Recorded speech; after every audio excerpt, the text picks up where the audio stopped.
तर नमस्कार सर्वांना, मी सौ करिश्मा कोठारी जोशी आणि आज आम्ही तुमच्यासमोर धरोहरचा विषय घेऊन उभे आहोत.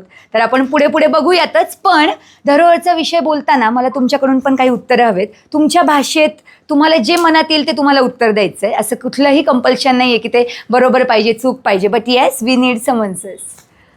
नमस्कार, मी Pipilikeshwar Bhagwan Jadhav, trek camp certified tour guide. माझं एज्युकेशन MSc स्टॅटिस्टिक्समध्ये झालं आहे.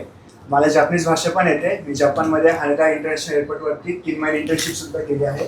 आणि रिसेंटली आम्ही IIT ग्वालियर येथे बेसिक आणि ॲडव्हान्स असे टुरिझमचे दोन्ही कोर्स करून आलेलो आहोत. आणि नुकतंच आता रेड क्रॉसचं सर्टिफिकेशन आहे. So thank you. Yes, thank you so much. तर लगेचच सुरू करूयात आपण. धरोहर हा शब्द अनेक जणांनी ऐकला असेल किंवा काही जणांसाठी नवीन असू शकतो. तर हिंदी शब्द आहे, त्याचं ओरिजिन, त्याची भाषा हिंदी आहे. त्याचा अर्थ आपण तुम्हालाच थोड्या वेळाने विचारूयात, पण त्याच्या आधी we will start with our PPT. And 3, 2, 1. त्यांच्या पहिल्या आरंभात म्हणलेच होते, गोष्टी तशाच राहते, जोवर त्या कोणी बदलत नाही. ठेविले अनंते तैसेची राहते, अनलीस अँड अंटील फोर्सेस अप्लाइड. बल लावल्याशिवाय कार्य घडत नाही. सगळ्यांना माहिती आहे लॉ. कोणी सांगेल का पटकन लॉ काय आहे? Energy can not be destroyed. त्याच्या पुढे काय? एनीवन फ्रॉम सायन्स साईड कोणी आहे का? बोला बोला. Energy can not be created or destroyed. It just transfers from one form to exactly easy. तर तोच आपण आत्ता छोटासा व्हिडिओ सुरुवातीला बघितला. आणि आजचा विषय आहे खरं तर धरोहर संकल्पना, वारसा जपण्याची गरज आणि आपले योगदान. तर आम्ही प्राऊडली सांगतोय की हे सगळेच्या सगळे PPTमध्ये सगळेचे सगळे वापरलेले फोटोग्राफ्स हे सगळे PP आणि मी आम्ही स्वतः त्या ठिकाणी जाऊन काढलेले आहेत. ते ग्वालियरला आम्ही जेव्हा होतो त्यावेळेस आम्ही ग्वालियरच्या बाहेर देखील गेलो, तर त्या ठिकाणचे आणि इतर ठिकाणचे असे सुंदर सुंदर फोटोग्राफ्स आम्ही घेतलेत. Next please. तुम्हीच ठरवलं photographs. Yes, they are beautiful. धरोहर म्हणजे काय? आत्ता मी सांगितलं धरोहर हा शब्द, पण त्याचं आपण ट्रान्सलेशन करूया. तर मला पटपट पटपट सांगा तुमच्या मनात काय येतं. अजून मराठीमध्ये वारसा म्हणतो. अजून सॉरी, ओके, नाइस. अजून हिंदी इंग्लिश आप किसी में भी भाषा में बता सकते हो. बोलो बोलो. धरोहर म्हणजे काय? करेक्ट. अजून संस्कृती. ठेवा ठेवा. संस्कृती थोडंसं वेगळं झालं. अजून नेक्स्ट प्लीज. ओके, तर आत्ता तुम्ही सांगितलेले अनेक शब्द याच्यात आलेले आहेत. अमानत तुम्ही सगळ्यांनी ऐकलं असेल. Legacy, right. लिगसी. लिगसी म्हणजे काय? कोणी सांगू शकेल का? लिगसी वर्षापासून चालत येणारी. करेक्ट. तुम्हाला कुठला एखादा पदार्थ आठवतोय का जो तुमची आई बनवते, जो तिला तिच्या आईने शिकवलाय? येस, पुरणपोळी किंवा कुठलाही असू शकतो. बोल ना. हेरिडिटरी म्हणजे असं बी असतं एखादं काम जे पिढी दर पिढी हेच होतं. बरोबर बरोबर. म्हणजे तो वारसा पिढ्यानपिढ्या चालत आलेला, त्याला आपण लिगसी म्हणतो. Next please. तर हे सगळ्यांना माहिती आहेत. काय आहेत हे 5 पंचतत्व? पृथ्वी आपस्तता तेजो वायुर आकाशमेवच पंचमहाभूतानी प्राणीनाम तानी सर्वशः.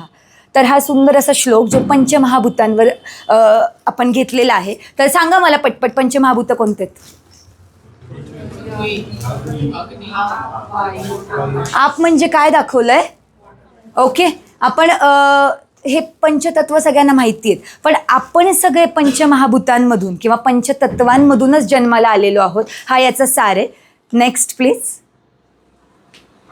येस, ओरिजिन ऑफ पंचमहाभूत म्हणजे पंचमहाभूतांना तर आपण आत्ता नावं दिली आहेत, पण ती आधी आपण ती नावं होती का? ती फक्त दृश्य स्वरूपात दिसत होती. बरोबर, दृश्य स्वरूपात. म्हणजे आपण जे निसर्गाला जे पूजतो ते, तर त्याच्यामध्ये 2 भाग आहेत. प्रकृती, पुरुष म्हणजेच आदिशक्ती. म्हणजे प्रकृती इथे मुद्दाम दिलं आहे, थोडंसं तुम्हाला ब्लर दिसत असेल, मी एक्सप्लेन करते. Which is nature and element. त्याच्यानंतर त्याच्यातच ॲड झालेला आहे तो इंटेलिजन्स, आणि त्यामधून हे थोडेसे शब्द आम्ही ओरिजिनल घेतलेले आहेत, पण आपण एवढ्या डीप न जाता आपण फक्त सात्विक, राजसिक आणि तामसिक या 3 शब्दांकडे जाऊयात. अनेकांनी हे शब्द आपल्या डेली लाईफमध्ये ऐकले असतील किंवा आयुर्वेदामुळे पण तुमच्या ऐकिवात असतील, पण राजसिक, तामसिक आणि सात्विक हे 3 शब्द जे आपल्याला खूप महत्त्वाचे ठरणार आहे तिथून पुढे, तर आपण त्याच्याकडे जाऊयात. तरी मला असं वाटतं थोडंसं एक्सप्लेन करते. प्रकृती, पुरुष, तुम्ही बुद्धी, अहंकार घेऊन तिथपर्यंत आला आहात ना. येस. तर प्रकृती आणि पुरुष हे आपले म्हणजे बेसिक्स आहेत, मूल आहेत. त्याच्यामध्ये जेव्हा बुद्धी आणि अहंकार हा ॲड होतोय, तर इथे अहंकार हा लिटरल मिनिंग न घेता आपलं अहम घ्यायचं आहे, म्हणजे आपण स्वतः. तर त्याच्यातूनच हे 3 पुढे 3 शब्द दिलेले आहेत. तर त्या 3 प्रकृती इथे तयार होतात. तर या 3 प्रकृती म्हणजे सायन्सच्या भाषेमध्ये इलेक्ट्रॉन, प्रोटॉन अँड करेक्ट, कळलं?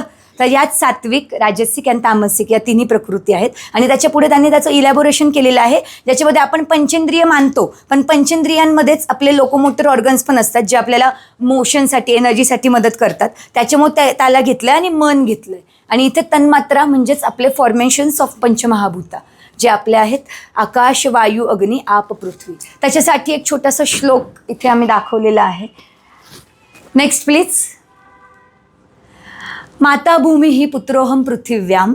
हे तुम्ही सगळ्यांनी हे स्लोगन किंवा हे सुभाषित किंवा ही ओळ याच्या आधी पण ऐकली असेल. तर याचा शब्दशः अर्थ इथे दिलेलाच आहे. पण आपण जे म्हणतो ना, किंवा अनेक लोक म्हणतात आपण या मातीतून जन्माला आलो आहे आणि मातीतच परत विलीन होणार आहोत, तर त्याचं हे सार म्हणून एक त्याच्याशी एक रिलेटेड म्हणून हा श्लोक आम्ही टाकला. Next please. येस. तर धरोहर एक जिवंत उत्सव.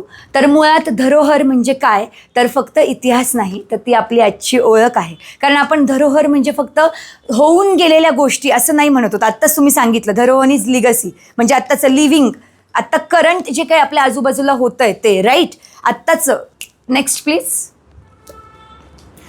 तो जिवंत कसा असतो, तर आत्तापर्यंत धरोहरची कन्सेप्ट किंवा हेरिटेज म्हटलं की yes we will visit any kind of monument और we will visit any kind of historic museum, तसं नसून आपल्या सणांमध्ये, आपल्या कलेत आणि रोजच्या जगण्यात आपलं धरोहर सामावलेलं आहे. आत्ता तुम्हाला मी ज्या स्वरूपात इथे दिसतीये तो पण एक धरोहर आहे ना, तो पण चालत आलेला आहे. म्हणजे जो पोशाख मी केला तो पारंपरिक पोशाख आहे, तो आत्ताचं नवीन उदयाला आलेला नाही आहे. So yes. Next please. आपल्याला वारसा जपायची गरज का आहे, वारसा जतनाची आवश्यकता आहे का, की तो आपोआप जपला जाईल असं आपल्याला वाटतंय. Why should we preserve our rich heritage. So मला सांगा, आपण का जपला पाहिजे वारसा?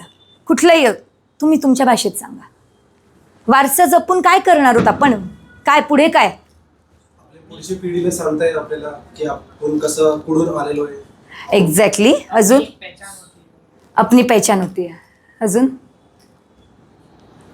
येस. वारसा हीच आपली खरी ओळख असते आणि त्याच्यामुळे आपल्याला आयडेंटिफाय केलं जातं जगामध्ये की आपण या संस्कृतीतून किंवा या भागातून आलेलो. एक्झॅक्टली. म्हणजे तुम्हाला तुमचं अस्तित्व दाखवून देण्यासाठी कशाची गरज पडणार आहे? कशाची? धरोहरची, वारशाची. Next please. आपली खरी ओळख आणि अस्तित्व, पहिलाच पॉईंट तो आला जो तुमच्याकडून आला आहे. आत्ता त्याने सांगितलं होतं की आपल्या पुढच्या पिढीला सांगण्यासाठी. तर आपल्या पूर्वजांचं ज्ञान आणि तंत्रज्ञान म्हणजेच विजडम अँड टेक्नॉलॉजी हे आपल्याला पुढे पोहोचवण्यासाठी जसं आपल्यापर्यंत आत्ता आलं आहे, हो ना, तसंच आपल्याला पुढे ते कॅरी फॉरवर्ड करायचं आहे. तर आत्ता या क्षणाला आपल्याला 1000 वर्षांपूर्वीचं सुद्धा कळतं आहे. कशातून? मंदिरांमधून, मूर्त्यांमधून, वेगवेगळ्या स्कल्पचर्समधून. फक्त मूर्ती, ह्या डोळ्यांना मूर्ती दिसतात, पण त्याच्यासोबतच मूर्त्यांसोबत अनेक भाग आहेत जे मंदिरांमध्ये आहेत, किल्ल्यांमध्ये आहेत. आत्ताच आपण एक सुंदर प्रेझेंटेशन बघितलं, ते सुद्धा सगळं धरोहरवर होतं, वारशावर होतं. त्यानंतर आहे देशाची आर्थिक समृद्धी आणि पर्यटन. सगळ्यात मेन म्हणजे टुरिझम. तर आपल्या भारतामध्ये भरपूर, म्हणजे टुरिझमला तर स्कोप आहेच आहे, पण भारतात सारख्या जगातल्या अनेक विविध देशांमध्ये टुरिझमला स्कोप आहे जो हेरिटेजवर चालतो. आणि आर्थिक समृद्धी म्हणजेच इकॉनॉमी सगळी छानपैकी चालत राहण्यासाठी. देन आत्ता जे सांगितलं, भावी पिढीसाठी मार्गदर्शन, it's guidance for future generation. पर्यावरण आणि जैवविविधतेचा समतोल, एन्व्हायरमेंटल बॅलन्स. आता आपण जिथे राहतोय, आत्ता आपण पंचमहाभूतांचं आत्ता आपण इथे पाहिलं तर ते पर्यावरणात आहे, ते आपल्या एन्व्हायरमेंटलमध्ये आहे, त्याचं बॅलन्स करणं देखील आपल्याला महत्त्वाचं आहे. Next please. वारसा जपण्याची गरज. सो इथे थोडंसं खूप शुद्ध होत होतं म्हणून मी काही जेनझीसाठी पण थोडं मुद्दामून ट्रान्सलेशन केलेलं आहे.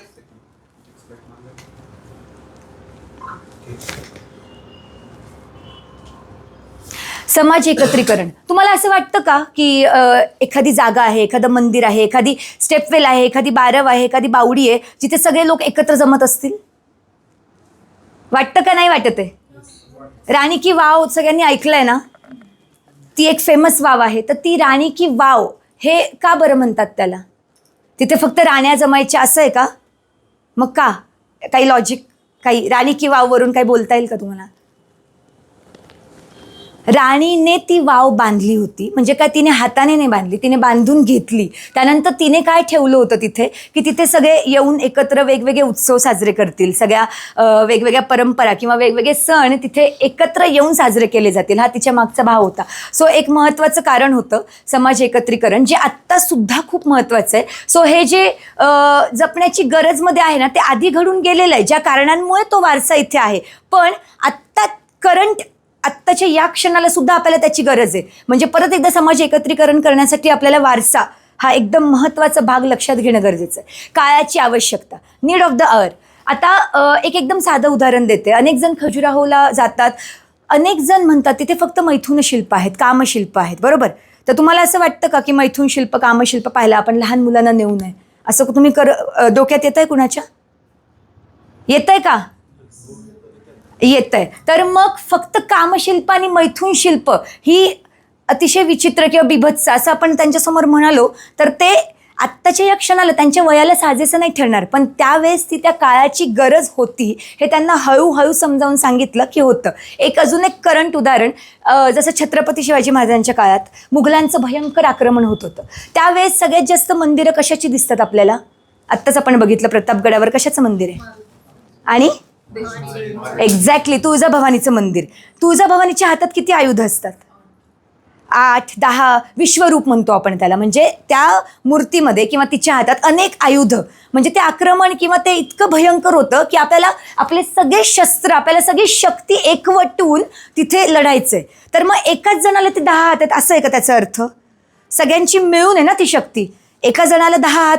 आणि जर आपण म्हणतोय की समजा आता आपल्याला ही दिसते, ते दिसतात, तो दिसतोय, आपल्याला 2च हात दिसत आहेत, पण आपल्यापेक्षा माणसांपेक्षा थोडंसं मोठं स्वरूप दाखवण्यासाठी त्या काळाची ती गरज होती. सो म्हणून आणि माहिती पोहोचवणे.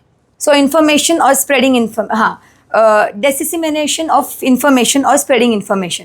म्हणजे आधी काय काय घडून गेलं किंवा आत्ता त्या मूर्तीकडे बघून आपल्याला काय काय कळणार आहे. जर आपण शिलालेख किंवा इन्स्क्रिप्शन्स बघितले तर त्याच्यामध्ये सगळे नोंदी असतात. तर ती माहिती पुढे कॅरी फॉरवर्ड करणे कुठल्याही स्वरूपात, तर ते महत्त्वाचं होतं. आता आपण एक छोटंसं उदाहरण बघूया. टँजिबल अँड इनटँजिबल हे शब्द तुम्हाला सगळ्यांना माहिती आहेत.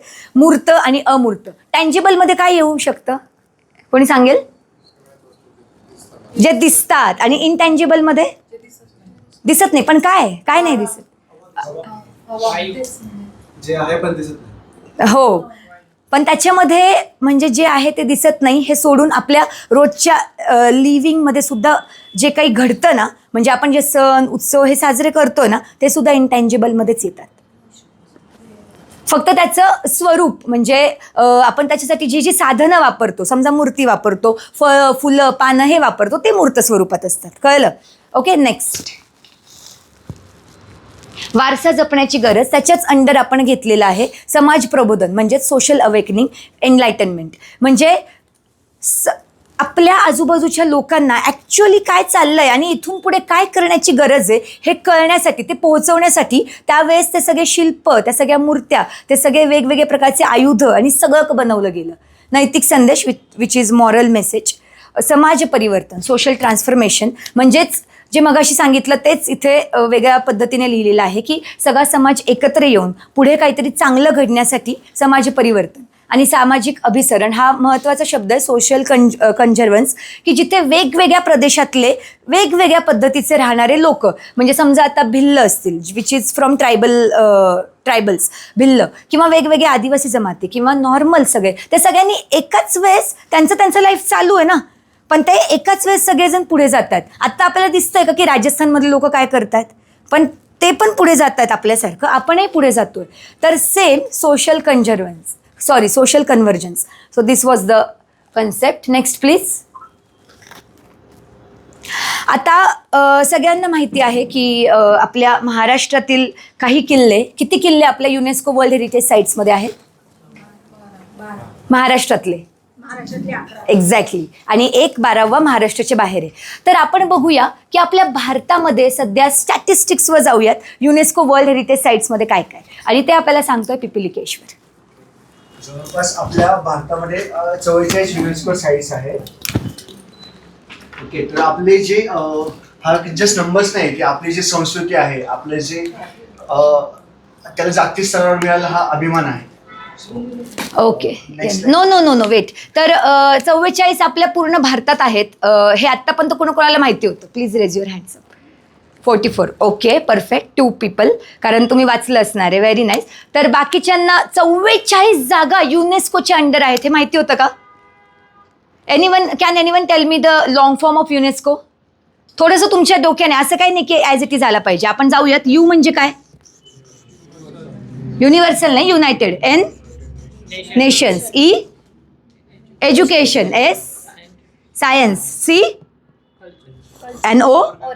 So united nations of education, science and cultural. याचं हेडक्वार्टर कुठे आहे, कोणाला माहिती आहे का? याचं हेडक्वार्टर आहे म्हणजे मेन ऑफिस जे आहे फ्रान्समध्ये, पॅरिस या सिटीमध्ये. आणि आपण आता बघूया की महाराष्ट्रामध्ये कोणत्या युनेस्को वर्ल्ड हेरिटेज साईट्स आहेत. पण त्या बघण्याआधी मला तुमच्याकडून ऐकायचं आहे. कोणी पण एक सांगेल का महाराष्ट्रातल्या युनेस्को वर्ल्ड हेरिटेज साईट्स कोणत्या आहेत महाराष्ट्रात? कोणतं? नाही. छत्रपती संभाजीनगरमध्ये काय आहे? एक्झॅक्टली, अजिंठा आणि वेरूळ लेणी. अजून? हा, मग ते त्याच्यातच आलं. अजून अजिंठा वेरूळ सोडून काय? अजून छत्रपती संभाजीनगर सोडून काय? आत्ताच घेतलंय आपण. 11 किल्ले आलेत. 11 महाराष्ट्रामधले 11 किल्ले आहेत. प्लीज सगळ्यांनी लक्षात ठेवा. 12वा किल्ला हा महाराष्ट्रात येत नाही. Okay, next slide please. अरे अजून सांगा ना, माहिती पाहिजे.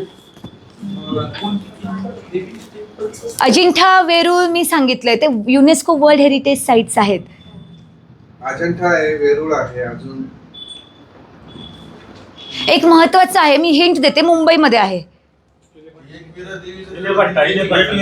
एक्झॅक्टली, एलिफंटा केव्ज, जे घारापुरीमध्ये आहे, जिथे बोटीने जावं लागतं. म्हणजे कोणी गेलं नसेल, मान्य आहे. Okay, next slide please. पिपिलिकेश्वर. तर आता आपण जे पाहिले की 44 पैकी 6 जे आहेत ते आपल्या महाराष्ट्रात आहेत. ओके, त्यातले 2 छत्रपती संभाजीनगरमध्ये आहेत, अजिंठा लेणी आणि वेरूळ लेणी. त्याच्यानंतरचे 3 जे आहेत ते मुंबई जिल्ह्यामध्ये आहेत. ओके, त्याच्यातले घारापुरी एलिफंटा, नंतर छत्रपती शिवाजी महाराज टर्मिनस, नंतर Victorian Gothic and art deco वास्तुसमूह. ओके, त्याच्यानंतर जे आपले महाराष्ट्रातले जे मराठा साम्राज्य जे आहे त्याच्यामध्ये जे 12 किल्ले येतात तर ते आहेत. त्यातला एक किल्ला जो आहे तो तामिळनाडू मधला आहे, त्याचं नाव जिंजीचा किल्ला आहे. आणि उरलेली जी 11 किल्ले आहेत तर ती आपल्या महाराष्ट्रातली आहेत. त्यातला पहिला किल्ला म्हणजे किल्ला प्रतापगड, नंतर रायगड, राजगड, पन्हाळा, लोहगड, शिवनेरी, साल्हेर, सुवर्णगड, सिंधुदुर्ग, विजयदुर्ग आणि Khandesh. Very nice.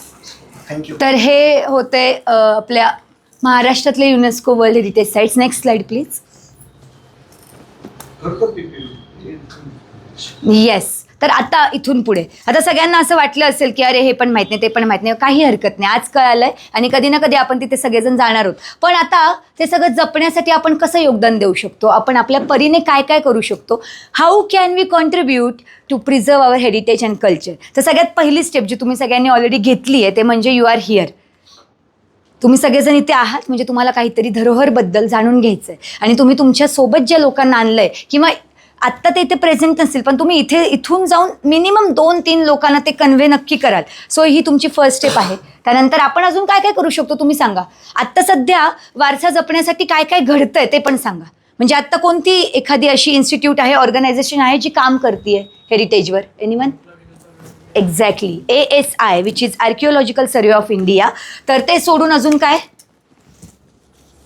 ASI. Next slide please.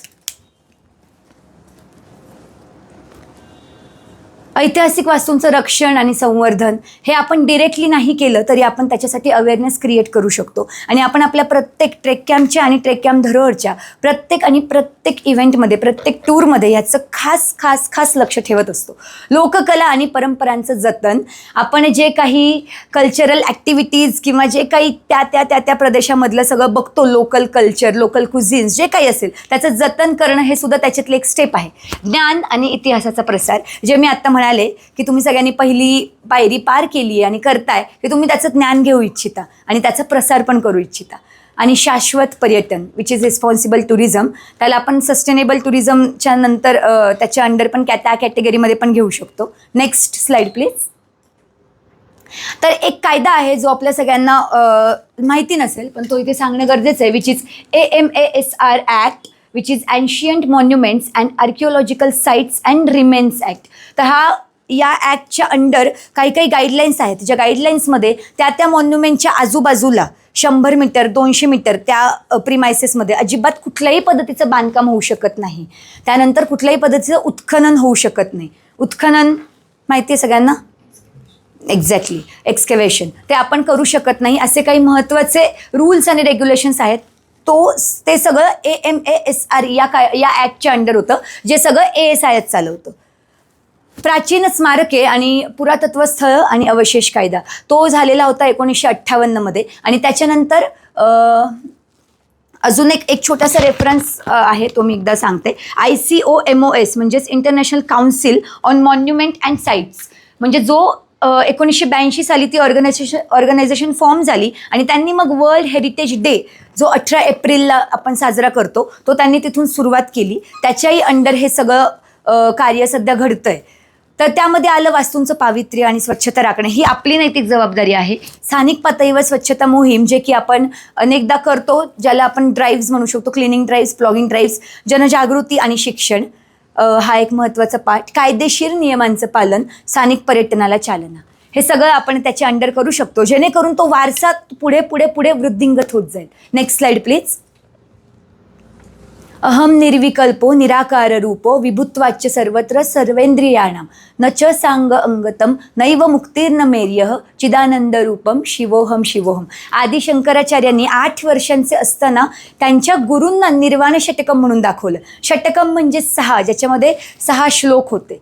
तर हा श्लोक मला तुम्हाला सगळ्यांना इथे दाखवायचा होता, विच इज व्हेरी ब्युटिफुल. त्याचा अर्थ आहे की मी जो बदल न होणारा आणि निराकार आहे, जो मी सर्वव्यापी असून सर्व इंद्रियांमध्ये अस्तित्वात आहे, मी कशातही अडकत नाही आणि मला मुक्तीचीही गरज नाही, कारण मी आधीपासूनच मुक्त आहे, कारण मी चैतन्य आणि आनंदाने नटलेला शिव आहे. तर Shiva is form of energy, जो आपण एकदम फर्स्ट व्हिडिओ पाहिला होता. Next please.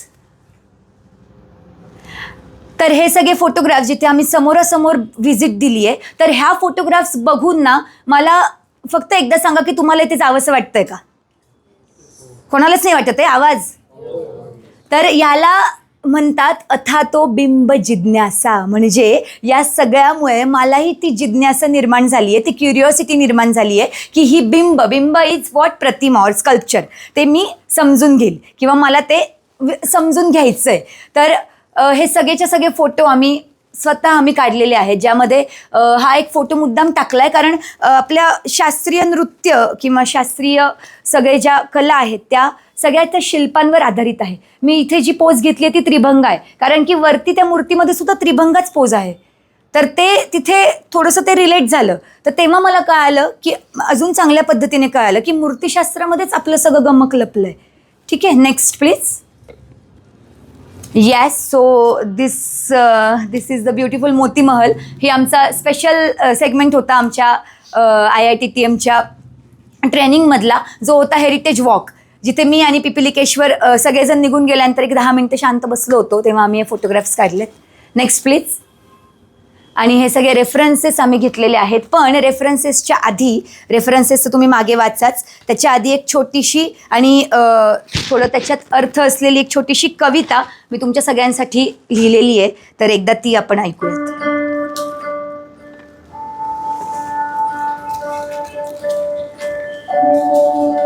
आपुला जन्म कुठूनी झाला, आपुला जन्म कुठूनी झाला, गर्भातून त्या अंकुर फुलला.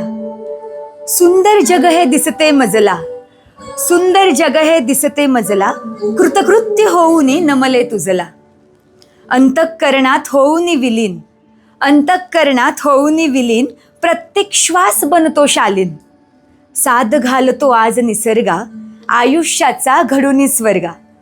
पुन्हा नाळही जोडूया मातीशी, स्वर येता आपुल्या कंठाशी. स्वतःला जबाबदार करूया, धरणी पुढे पुन्हा नमूया. सुंदर अर्थ आयुष्यास देऊन खरोखर, जपत राहूया अपुले धरोहर, जपत राहूया अपुले धरोहर. पिपी ये प्लीज. Next slide please. तर हा छोटासा आमचा प्रयत्न होता तुमच्यापर्यंत धरोहरची संकल्पना पोहोचवण्याचा. तुमच्यापर्यंत अनेक मूर्त्या, अनेक वेगवेगळी मंदिरं, त्याच्यातलं सगळं अर्थ, गर्भित अर्थ, मतीत अर्थ आम्हाला पोहोचवण्याची खूप इच्छा आहे. तर इथून पुढे पण अशीच साथ देत राहा. ये.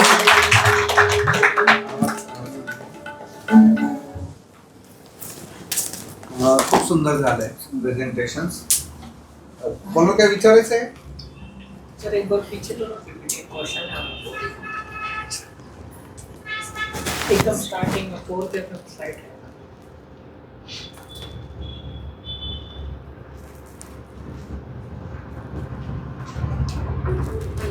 आगे आगे बढ़ो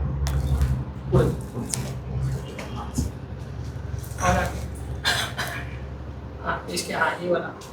इसमें जैसे ये जो है ये सब जैसे आपने बोला कि लेगेसी है वो हम मेंटेन कर रहे हैं, तो उसमें जो जो बेनिफिट्स है, हमारी आइडेंटिटी है, विजडम टेक्नोलॉजी है, ये ठीक है. लास्ट में डाला है एनवायरमेंटल बैलेंस. ये कैसे रिलेट कर रहा है हमारे हेरिटेज से? क्योंकि हेरिटेज नहीं, एनवायरमेंटल बैलेंस हम कैसे लिंक कर रहे हैं, मेरे को वो समझना. लिंक करें मतलब हमें. अभी देखो जैसे ऊपर कैसे हम विजडम और टेक्नोलॉजी लिखा हुआ है, ठीक है, इकोनॉमी और टूरिज्म भी है, लोग हमें देख के समझ सकते हैं हम कहाँ से आ रहे हैं. एनवायरमेंटल बैलेंस को हम कैसे सपोर्ट कर रहे हैं, मतलब लिंक क्या है? लिंक ये है कि हेरिटेजला एन्व्हायरमेंटल बॅलन्स कसं लिंक करतो? क्योंकि हेरिटेज हम उसमें जी रहे हैं ना, वो हमारे आसपास है, तो इसलिए वो यहाँ पे डाला है मैंने कि वो भी हमें करना है. बेसिकली हेरिटेज जो होता है वो दो कैटेगरीज में होता है, एक कल्चरल और दूसरा होता है नेचुरल. हा प्रश्न मला पण होता, मी पण इथं लिहिलंय पर्यावरण आणि जैवविविधता हेरिटेज मध्ये कसं येतं. त्याच्यामध्ये असं पण असतं ना की समजा आता जी एक साईट आहे ती साईट आपण प्रिझर्व करणं गरजेचं आहे. जर ती पडली किंवा पाडली गेली तर त्याच्यामुळं तिथलं स्थानिक जे महत्व आहे ते कमी होईल. दुसरी गोष्ट अशी की ज्यावेळेस आपण ती एनहान्स करतो, बघतो, त्यावेळेस तिथं गर्दी वाढती आणि ऑटोमॅटिक गर्दी वाढली की काय म्हणतात सगळंच पोल्युशन वगैरे वाढतं ना, त्याच्यावरती पण करणं गरजेचं आहे. जसं आता अमरनाथ होतं, अमरनाथला पहिले खूप कमी लोक जायचे तर ते शिवलिंग तयार होतं आणि खूप दिवस राहायचं. आता राहत नाही येते कारण तिथं आता काय म्हणतात एन्व्हायरमेंटल चेंजेस होतात. नाही. आणि तसं पण आत्ताचं जे उदाहरण विठोबा पांडुरंगाचं देता येईल की ते पाय हात लावून ते पाय जर ते आपण जपलं नसतं, सांगितलं नसतं, तर लोकांना वाटलं असतं विठ्ठलाचे पाय असायचे, म्हणजे इथून पुढचे 100-200 वर्षांनी तसं पण वाटलं असतं ना, नाही विठ्ठलाचे पाय पातळच होते काय. पण ते आपण धरोहर म्हणजे आपले समतोल तो पर्यावरण. येस, वेगवेगळ्या पद्धतीने त्याची झीज होऊ शकते किंवा त्याला हानी पोहोचू शकते, तर त्याच्यामुळे आम्ही हे टाकलं होतं. मला एक पॉईंट अजून वाटतो त्याच्यामध्ये, Yes. कारण आज जगभरामध्ये ज्या वेळेला तुम्ही प्रवास करायला जाता तर तुम्हाला खूप स्ट्रिक्टली तुमच्या बॅग चेक केल्या जातात. तुम्हाला Exactly. सुद्धा तुम्ही तिथे नेऊ शकत नाही. ओके. आणि कुठल्याही प्रकारचं सीड तिथं तुम्हाला नेता येत नाही. त्याचं कारण असं असतं की तुम्ही इथून सीड नेलं. तुम्हाला कॉफीची स्टोरी माहीत असेल. कॉफी भारतामध्ये येण्यासाठी कित्येक लोकांचे मृत्यू झालेले आहेत, कित्येक लोकांना ठार मारलं गेलेलं आहे. अगेन का? कारण ती कोणाची तरी लिगसी होती. आणि त्या Okay. लिगसीवर त्यांची इकॉनॉमी चालत होती. मग ती लिगसी ते इकडे नाही पाठवू शकत, बरोबर. जर तिथं आली, भारतामध्ये आलं, होऊ शकतं. जसं आपल्या इथली काळी मिरी आहे, ती जर का बाहेर गेली तर आपलं महत्व संपतं, बरोबर. सो आपल्या इथली लिगसी, पर्यावरण, जैवविविधता, आपल्या इथले प्राणी, हे सगळे जपणं गरजेचं आहे. आणि आपल्या इथं आज जर तुम्ही बघितलं तर कितीतरी झाडं तुम्ही बघा.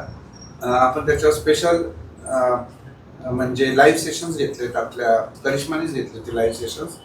तर जे पण विदेशी झाडं आहेत त्याचा इतका मोठा परिणाम झालेला आहे आपल्या इथं, की आपल्या इथं अनेक पक्षी नामशेष झाले.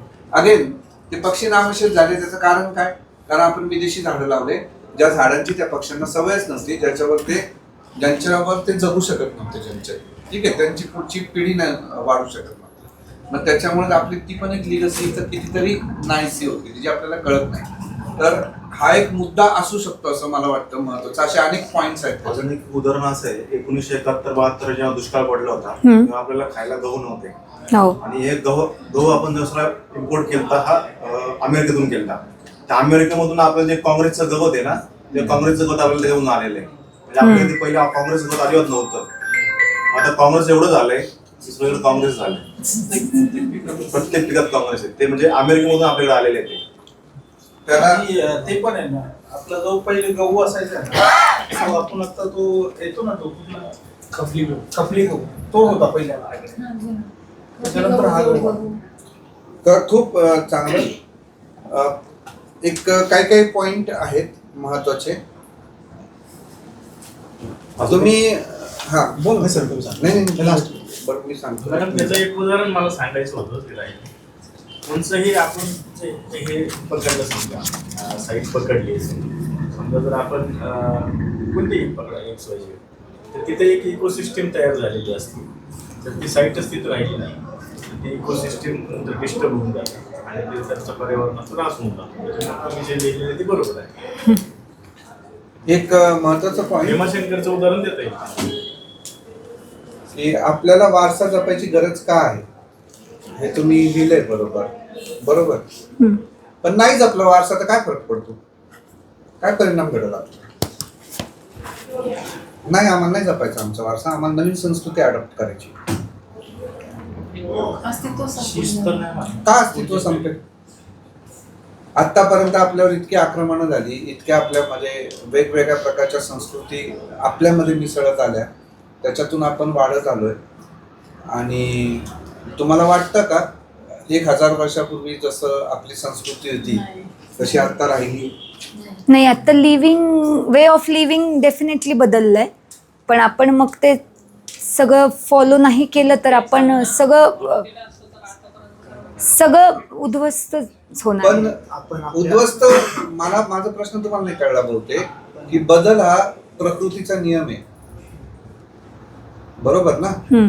मग माझ्या जुन्याच गोष्टींना मी सांभाळूनच ठेवलं पाहिजे, पकडूनच ठेवलं पाहिजे आणि पुढचा बदल स्वीकारायचा नाही असा तर अर्थ होत नाही ना त्याचा. नाही, मग काय परिणाम घडेल समाज मानवावर?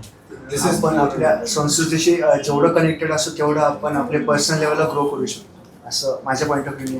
वरच 2 नंबरला दिलेलं आहे ना, विजडम अँड टेक्नॉलॉजी. पूर्वजांचे ज्ञान आणि आता आलेलं तंत्रज्ञान दोन्ही एकत्र सांगड घातली तर निश्चितच आपण पुढे घेऊन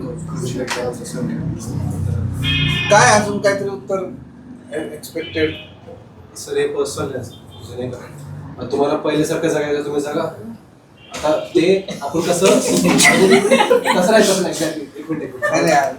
हा, तर कसं आहे ना, आपण दुसऱ्याला बघून चालतो की ते चेंज होत आहे तर आपण बी व्हायचं. तसं आपण हे सायकोलॉजी बी थोडंसं याच्यात येतं की दुसरे डेव्हलप होत आहे, आपण आसपासला आपले अभ्यास करतात तर आपण बी अभ्यास करतो, दुसरं नाही करत तर आपण बी नाही करतो. तसं ते आता एक पर्सनल झालं ते की तुम्हाला तुमची संस्कृती निवडप करायची का पहिलेच ठेवायची. म्हणजे माझं मत असं आहे याच्यामध्ये, कोणाला कुठे मत मांडायचं? याचं उत्तम उदाहरण आहे. साऊथचे जे स्टेट आहेत ना, याचं उत्तम उदाहरण आहे. साऊथ मध्ये सगळं हे कल्चरल सांभाळलं जातं. ते लोक मॉडर्न पण आहेत आणि त्यांचं कल्चर पण ते सांभाळलं जातं. म्हणजे नॉर्थ साऊथचे जे स्टेट आहेत ना, ते 100% आपण जे आयडेंटिटी आहे आपली ही तुम्हाला ऍक्च्युली ग्रो पण करत असते आणि ते तुम्हाला प्रोटेक्ट पण करत असते. त्याच्या असे हजारो उदाहरण आहेत, पण एक उदाहरण म्हणजे आपण समजा महाराष्ट्रातले आपले मराठाचं ज्यावेळेस म्हणतो आपण बाहेरचे देश म्हणजे राज्यामध्ये किंवा कुठे, तर वॉरियर म्हणूनच पाहिलं जातं आपल्याकडे. आज देखील अफगाणिस्तान जर पाहिलं, जरी ते मुस्लिम कंट्री असतील तरी ते लोक स्वतःला पठाण म्हणून मनवतात. त्यांना फर्स्ट प्रेफरन्स आहे पठाण, आणि त्यांची आयडेंटिटी अशी आहे की आम्ही फार मोठे वॉरियर्स आहोत. त्यांच्या प्रत्येक पिढीला ते शिकवतात. त्याचा परिणाम असा की जगातल्या सर्वात मोठे महासत्ता रशिया असू द्या किंवा अमेरिका असू द्या, ते अनेक वर्ष तिथं प्रयत्न करून सुद्धा ते तिथं सर्वाइव्ह होऊ शकले नाही. लक्षात आलं? म्हणजे आपली जी संस्कृती आहे, ती जी ओळख आहे, ती तुम्हाला ग्रोथ करीतच असते, पण तुम्हाला ते प्रोटेक्टही करीत असते, म्हणून ती गरजेची आहे. येस, बोला. मला असं म्हणायचं आहे, धरोहर म्हणजे आपण म्हणतो ना, जो विषय पूर्ण आहे, धरोहर म्हणजे फक्त त्या साईट्स किंवा मॉन्युमेंट्स किंवा या सगळ्या वस्तू किंवा जे पूर्वपार चालत आहे तसं फक्त टँजिबल थिंग्स नाही, तसं इनटँजिबल. ॲक्च्युली इनटँजिबल जास्त महत्त्वाचं, बिकॉज टँजिबल जे आहेत त्या जुन्या झाल्या. इनटँजिबल कोणत्या थिंग्स आहे की म्हणजे ही धरोहर जी आहे ना, ती फक्त आपली जीवन पद्धती, म्हणजे आपण रोज सकाळी उठल्यापासून रात्री झोपेपर्यंत जे जगतोय, मग त्यामध्ये धर्म एक संकल्प, ही आपली जीवन पद्धती. आपण जे खातो, जे कपडे घालतो, जिथली आपण हवा घेतोय, या सगळ्या गोष्टी भौगोलिक परिस्थितीवर पण डिपेंड करतात. ठीक आहे सर, समजा तुमच्या म्हणण्याप्रमाणे आपण जर बाकीच्यांची संस्कृती जर अडॉप्ट केली, त्या पद्धतीने जगायला लागली, तर ती संस्कृती, ती पद्धती आपल्या इकडच्या भौगोलिक परिस्थितीला मॅच नाही करत. त्यामुळे आपला शारीरिक त्रास होईल आणि तिथून पुढे आपण व्यवस्थित जगू शकत नाही. तिथून पुढच्या पिढ्या ज्या आहेत त्या आपल्या आत्ताच्या प्रमाणे, आत्ता आपण जसे डेव्हलप आहोत तसे डेव्हलप नाही होणार, तिचा ऱ्हास होईल. म्हणजे ओव्हरऑल मला हे सांगायचं आहे की आत्तापर्यंत आपलं जे पण आपण कितीतरी औषधी वनस्पती बघतो, आयुर्वेद बघतो, आपल्या पूर्वजांनी अनेक रिसर्च केले आहेत, त्यांच्या अनुभवातून पिढ्यानपिढ्या शिकत आलेले की बाबा हे फळ खाल्ल्याने हा आजार नीट होतो, हे सगळं झाल्याने असं हे नीट होऊन जातं, बरोबर. तर त्यावेळेला काही सायंटिफिक अशा लॅब्स नव्हत्या जशा आज लॅब आहेत, पण ह्या अनुभवातून शिकत गेलं, सो ते पुढं येत गेलं. आता साधं म्हणजे त्यांनी एक उदाहरण दिलं, त्याच्यासाठी मी सांगतो तुम्हाला की आपल्या महाराष्ट्रातला जर का एक साधा ड्रेस बघितला तुम्ही, तर काय आहे, धोतर आहे, वर एक साधं बंडीसारखं एक असतं, एक टोपी असते का कापड गुंडाळलेलं असतं, हा आपला ड्रेस आहे, बरोबर. मग हा ड्रेस काय आहे आपल्या इथं, कारण आपलं उष्ण कटिबंधीय प्रदेशात आपण येतो, आपला राहणीमान कसं आहे, आपल्या इथं वातावरण तसं आहे, शरीरासाठी ते गरज आहे की हवा खेळती राहावी शरीरामध्ये, बरोबर. पण आपण अनुकरण काय करतो की नाही मला 3 पीस पाहिजे, मला कोट पाहिजे, भर उन्हाळा असेल तरी नवरदेव घोड्यावर बसताना टाय कोट हे सगळं घालून मग कसं बसणार, बरोबर. मग ह्याच्यातून काय होत आहे, ह्या ज्या गोष्टी आहेत याच्यातून मग आपल्या लाईफस्टाईलला पण फरक पडतो खूप मोठा. मग ते आजार असतील वेगवेगळे, त्याच्यानंतर आपला बुद्धीचा जसा विकास व्हायला पाहिजे तसा सुद्धा होत नाही. सो बेसिकली जर का तुम्ही तुमचं हेरिटेज म्हणजे तुमचा वारसा व्यवस्थितपणे पुढं पोहोचवला, तर येणाऱ्या बदलामध्ये सुद्धा आपण सजगपणे बदल स्वीकारतो. कुठल्याही गोष्टीचं अंधानुकरण करत नाही की बाबा नाही ही गोष्ट खूप भारी आहे ती घ्या आपल्याला लगेच, तसं करत नाही. आपल्याला जे गरजेचं आहे त्या काही गोष्टी आपण तिथून निवडतो, त्या घेतो, पण आपल्या बेसिक गोष्टींना खराब करत नाही. आणि त्यासाठी आपलं हेरिटेज पोहोचवणं गरजेचं आहे. आता एक झालं राहणीमानाचं, इतिहास. मला वाटतं प्रत्येकाला सांगितलं की आवरण नावाचं एक पुस्तक आहे S.L. भैरप्पांचं, त्या प्रत्येकाने नक्की वाचलं पाहिजे. त्याच्यात त्यांनी सांगितलंच आहे, जो व्यक्ती इतिहास विसरला, इतिहास हा रिपीट होतो, पुन्हा येतो काही काळाने. जर का तुम्ही तुमचा इतिहास विसरले तर तो इतिहास पुन्हा तुमच्या बाबतीत घडतो, म्हणजे आज पुन्हा एकदा ते घडतं. मग त्यासाठी सुद्धा आपल्या बाबतीत कसं घडलं, आपल्या पूर्वजांकडनं कशा चुका झाल्या त्या सुद्धा आपल्याला माहिती पाहिजे. फक्त पूर्वजांनी किती चांगली कामं केले हेच बघणं गरजेचं नाहीये, तर काय कुठं चुका झाल्या त्यामध्ये पण मला सुधारणं गरजेचं आहे. सो आपली प्रगती होत राहायला पाहिजे. सो ऐतिहासिक आजची आपली लाईफस्टाईल चांगल्या पद्धतीने डेव्हलप करण्यासाठी सुद्धा हेरिटेज खूप महत्त्वाचं आहे. अगेन एक साधं उदाहरण आहे, म्हणजे ते आपलं मूळ आहे. ज्या क्षणाला आपण आपल्या मुळांपासून एखाद्या झाडाचं मूळ तुटलं की वर किती ते भरलेलं असेल तर काही काळामध्ये ते जळून नष्ट होतं. तसंच उदाहरण आहे, जर का आपण आपल्या हेरिटेजपासून लांब झालो तर आपण कुठलाही बदल ॲक्सेप्ट करणार आणि हळूहळू आपल्याला हेच कळणार नाही की माझं खरं अस्तित्व कुठलं आहे, कारण DNA तर तसाच डेव्हलप झाला आहे आपला, आणि त्यासाठी आपलं हेरिटेज खूप महत्त्वाचं आहे. त्याच्यामुळं हा पॉईंट खूप महत्त्वाचा आहे. एक अजून शेवटचा पॉईंट सांगतो मी. बाकीचं जिथे जिथे श्लोक वापरले तर त्या श्लोकचं रेफरन्स लिहिला पाहिजे होता, की कोणत्या पुराणातून घेतलाय, वेदातून घेतलाय किंवा कुठल्या ग्रंथातून घेतलाय, तो एक किती नंबरचा एक तो रेफरन्स असतो, तो एक वापरला पाहिजे होता त्यामध्ये. आणि शिवमचा श्लोक खूप छान आहे, शेवटचा जो घेतला महत्त्वपूर्ण आहे खूप, पण त्याचं प्रयोजन नाही कळलं मला. येस, ते म्हणजे सगुण, निर्गुण आणि निराकार आणि आकाराची कन्सेप्ट माझ्याकडून सांगायची राहिली आणि त्यानंतर तो श्लोक होता. So I apologize. तर सांगू शकते का तू परत 2 मिनिटं? हो, म्हणजे ॲक्च्युली मग अशी अर्ध सांगितलं, पण त्याच्यात ते पूर्ण नाही झालं. तर सगुण निर्गुण म्हणजे संत ज्ञानेश्वरांनी पण त्याच्याबद्दल लिहिलं आहे की सगुण निर्गुण म्हणजेच आपल्याला जे मूर्त स्वरूपात समोर दिसतं, म्हणजे गणपतीची मूर्ती ती आत्ता सध्या सगुण आहे, म्हणजे त्याला 4 हात आहेत, डोळे आहेत, तोंड आहे असं. पण निर्गुण म्हणजे ज्याला आकार नाही आहे तरी पण आपण त्याला पूजतोय ना, निसर्ग असेल. आकार म्हणजे असा समोर दिसणारा आकार.